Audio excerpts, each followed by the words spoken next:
I'm an ER nurse, and after last night, I have proof that evil exists. Last night, when this woman came into the ER of Riverside General, I didn't think it was anything out of the ordinary. People show up bloody and incoherent all the time. But this woman, Emma, was different. She was wearing a green military jacket, the lining slashed to ribbons as if she'd attacked it with a kitchen knife. She'd fractured 3 ribs and gouged her arms raw, but the damn thing was still on her, clinging like it had been sewn into her skin. I've been a nurse for 14 years. I've seen addicts rip out IVs and men twice my size foam at the mouth. But what Emma said shook me to my core.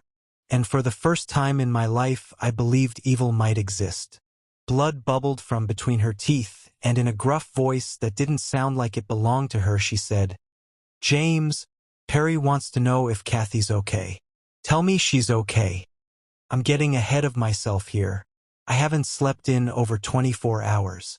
So you can understand, roughly a year ago I was working the graveyard shift. It was 3:15 in the morning and the doors of the ER flew open. A family of 4 was rushed in, all of them with gunshot wounds. 2 of the 4 family members were already DOA, an old man in his late 70s and a woman in her 40s. The old man was from a self-inflicted gunshot wound to the head. He had shot his whole family. One of the family members was still conscious, a man named Perry.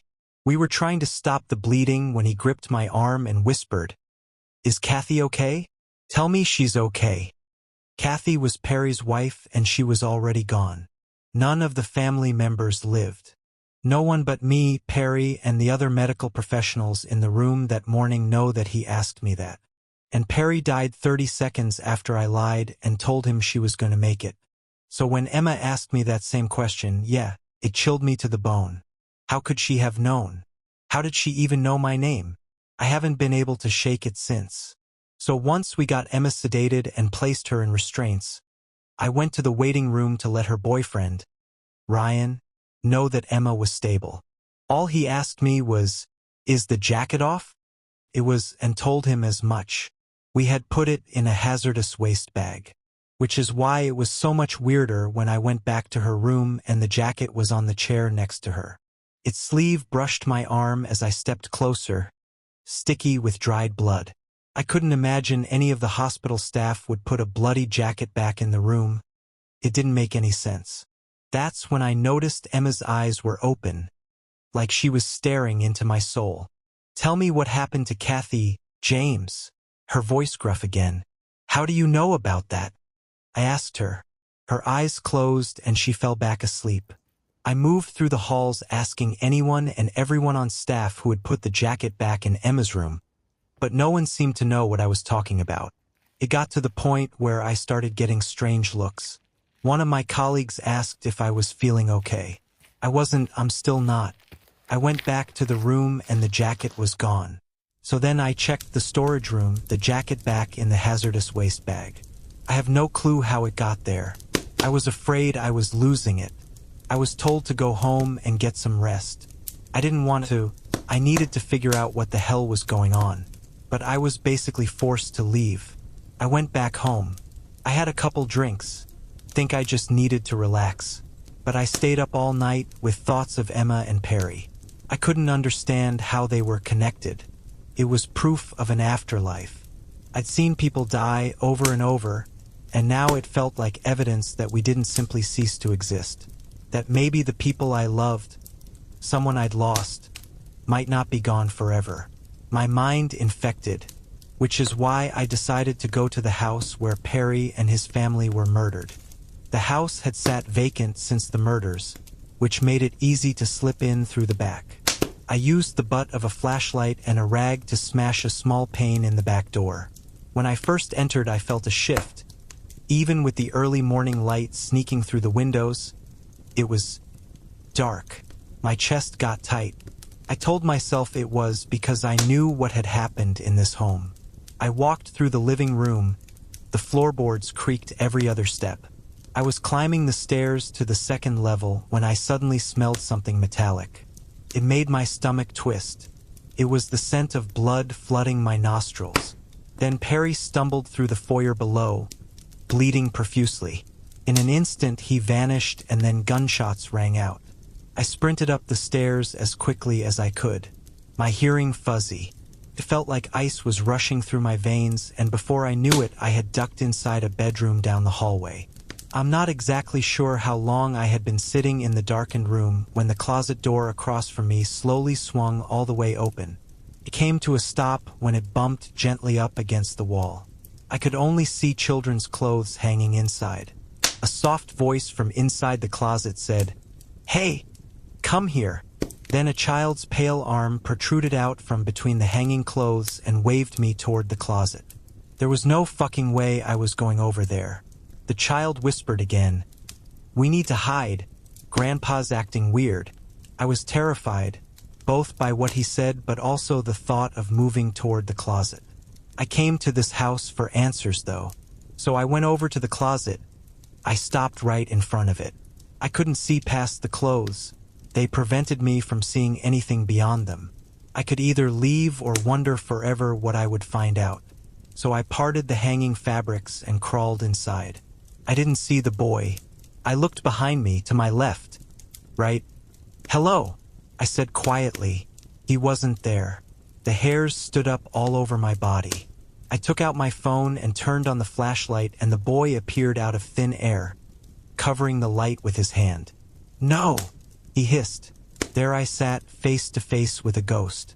"When's my mom coming back? She said we would leave after dinner." His big eyes looking up at me. I realized he was scared. "Do you know a woman named Hannah?" I asked him. The look on his face shifted. His fear vanished, replaced by a strange recognition. "You know who I'm talking about, don't you?" He stayed silent. I could tell he knew something. "She was my wife." I can't tell you how badly I wanted him to say something, and I think he was about to.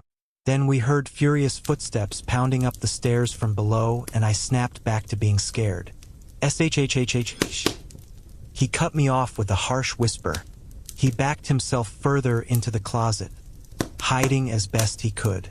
His bedroom door flung open and smacked into the wall. I could barely see out from behind the clothes, but I had a sliver of a vantage point and caught sight of someone walking in. "Joshua!"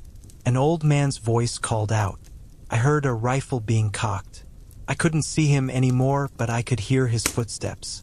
It felt like forever, but must have only been a few seconds when he moved back into my line of sight. He turned slowly toward the closet. "Joshua, are you in there?" He walked over to us methodically. I could hear my heartbeat, thumping like a freight train. I looked to the little boy whose eyes were shut tight. I looked back out to the room, and the old man was settled right in front of the closet. Something fell to the ground. It was dentures. The old man said something, but it was mumbled. He reached down, and his hand was covered in blistered sores. He snatched up his dentures and popped them back into his mouth, because I could understand what he said next. "Close your eyes." I looked over to the boy. He was gone. When I turned back, the old man was standing right in front of me. The hanging clothes slid aside on their own, and the barrel of a rifle leveled with my face. It was a split second, but I swear he was wearing the same green jacket Emma had tried to slash off herself. Then just like that, he fired the gun. I saw the spark of the barrel and heard the crack of the chamber right before I closed my eyes tight. I felt something hot and sharp tear across my cheek. I was still screaming when I opened my eyes back up. The room was suddenly empty. The old man was gone. The silence was so complete it felt unreal. For a moment, I thought maybe it hadn't happened. Then I felt it. A warm trickle sliding down my face. I touched my cheek. My fingertips came away red. Blood. My blood. This was proof. Proof that something beyond our world existed. And that jacket has something to do with it. I left and I didn't drive home. I went back to the ER. I walked the halls to the storage room where the eye last saw the jacket. But the jacket was gone. The bag it was in, empty. It must have moved, I thought. It must have gone back to Emma's room. I walked in and she was asleep. My eyes scanned the room for the jacket. It wasn't anywhere to be seen. Emma's eyes snapped open. "Where am I?" she said. The look in her eye was different. She looked around the room, completely lost, innocent and scared. Then all the lights in the ER went out. It was suddenly pitch black. The noise of panic began to swell into the room from outside. Then I smelled smoke. Cigar smoke. It was strong. So strong that I began coughing, choking on it. The red glow of a lit cigar appeared. Its embers shed just enough light for me to make out the face of the old man, where Emma had just been. The lights came back on and it was Emma again. The innocent look in her eyes gone. It was like she was looking into my soul. "Ryan has it," she said in that gruff voice. Then she said, "I can help you talk to Hannah again." I didn't even say anything. Couldn't. I was too tempted. I would have let her go. So here I am, sitting behind the steering wheel of my car in the ER parking lot. I don't know what to do next. Do I go inside and let Emma out? Should I go find Ryan? I don't know what to do. If you don't hear from me again, it means something awful has happened. And if that's the case, let the police know that James, the ER nurse from Riverside General, is probably dead, or worse.